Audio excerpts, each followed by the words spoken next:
नाज़रीन तव्हां ॾिसी रहिया आहियो जागरता न्यूज़। ख़बर शामिल कयूं था। डिस्ट्रिक्ट कमिश्नर राजकोट जे ब्यूरो चीफ सैयद यासीन शाह नक़वी जी वगण ऐं भरपासे में बदमनी जी बाह वधीक हिकु दफ़ो ॿीहर भड़की उथी। हिक ई राति में 3 वारदातूं। वगण रिपोर्ट ज़मीर हुसैन ख़ासि कयली। वगण ऐं भरपासे जे इलाइक़नि में कुझु अरसे जे अमन खां पोइ हिकु ॿीहर बदमनी जी बाह भड़की पई आहे, जिते सिर्फ़ु हिक ई राति में चोरी ऐं फुरनि जा 3 वाक़िया पेश आया आहिनि। पहिरियों वाक़ियो वगण शहर लाड़काणे रोड ते पेश आयो त ॿियो वाक़ियो वगण लालू रोड ते पेश आयो, जिते जुनैद पुट रियाज़ दुनिया खां 3 ॼणा नामालूम हथियारबंदनि नई मोटरसाइकिल फुर करे आसानी सां फ़रार थी विया आहिनि। टियों वाक़ियो बि यारो देरे जो मेन स्टाफ वटां थियो आहे।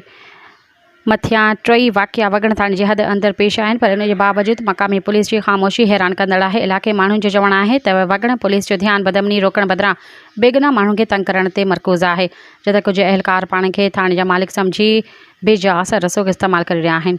राति जो पूरे 3 बजे असांजो इहा दुकान बनी आहे।